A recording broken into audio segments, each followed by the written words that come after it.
Centralização e descentralização, pontos fundamentais. A centralização e a descentralização são conceitos-chave no estudo da administração pública, pois tratam das formas como as funções e competências do Estado são distribuídas e exercidas. Esses modelos refletem diferentes abordagens organizacionais, influenciando diretamente a eficiência, a proximidade com o cidadão e a qualidade dos serviços públicos. Na centralização, as funções administrativas permanecem concentradas na esfera do próprio ente governamental responsável, seja a União, os Estados, o Distrito Federal ou os municípios. Nesse modelo, as decisões e a execução das políticas públicas são realizadas pelos órgãos diretamente vinculados ao ente público, sem a transferência de competências a outras entidades. Por exemplo, o fornecimento de serviços essenciais, como a emissão de passaportes, realizado diretamente por um órgão federal, é um caso típico de centralização. Esse modelo, embora mais rígido, é muitas vezes associado a maior controle e uniformidade nas decisões. Isso ocorre porque, sob a centralização, as decisões partem de uma estrutura única, o que pode evitar discrepâncias regionais ou locais.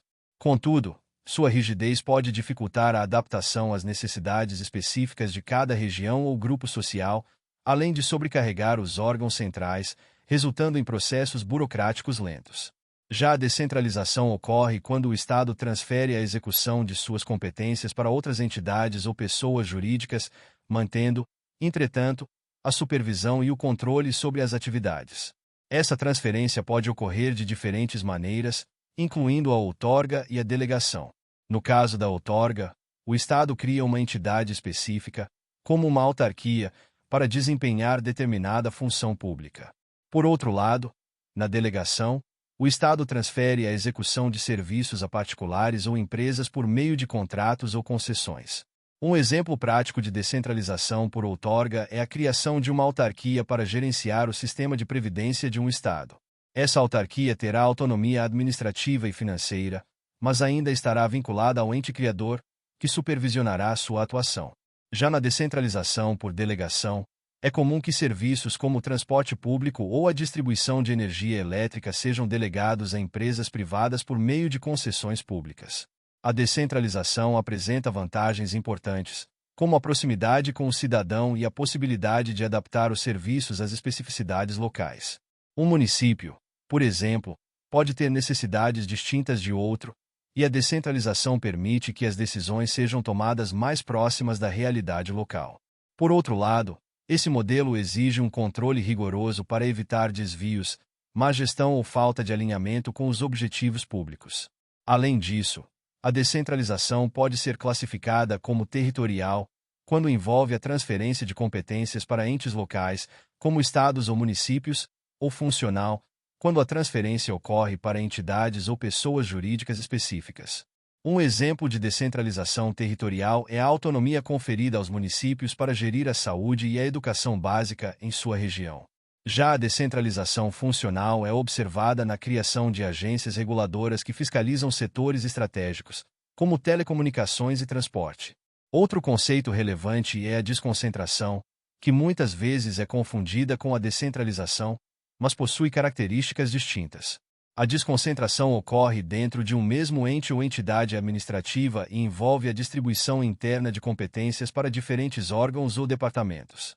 Por exemplo, a criação de secretarias estaduais de saúde ou educação representa uma forma de desconcentração, pois as competências continuam sob o mesmo ente estatal, mas são divididas internamente para melhorar a eficiência.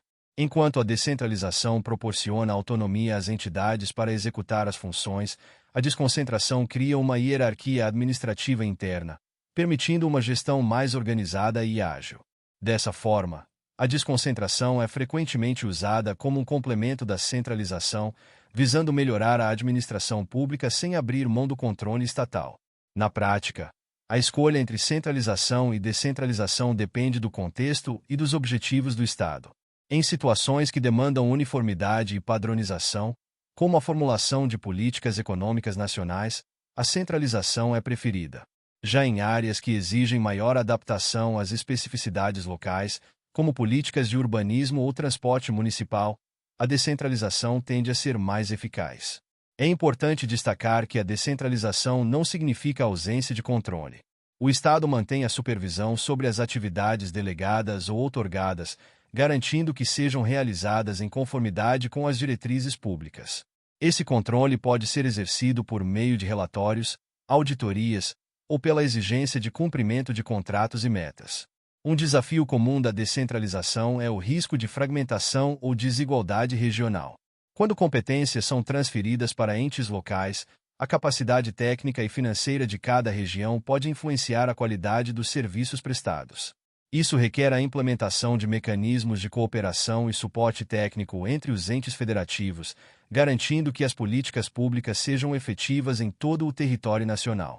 A descentralização também está intrinsecamente ligada ao princípio da subsidiariedade, que orienta que uma função ou competência deve ser realizada pela instância mais próxima ao cidadão, sempre que essa proximidade não comprometer a eficiência do serviço. Esse princípio visa garantir maior participação social e adaptar as ações governamentais às realidades locais. Por fim, a aplicação dos modelos de centralização e descentralização reflete o equilíbrio entre o poder central e a autonomia local, sendo fundamental para o funcionamento do Estado. Ambos os modelos possuem vantagens e desafios, e a escolha entre eles deve considerar critérios como eficiência, equidade e transparência. A compreensão desses conceitos é indispensável para avaliar e aprimorar a gestão pública, assegurando que o poder público atenda às demandas da sociedade de maneira justa e eficaz. Muito obrigado! E não se esqueça de curtir o vídeo, de se inscrever em nosso canal e de compartilhar o vídeo com amigos e familiares para aumentar essa rede do bem. Ative o sininho também para receber todas as notificações dos novos vídeos. Até mais!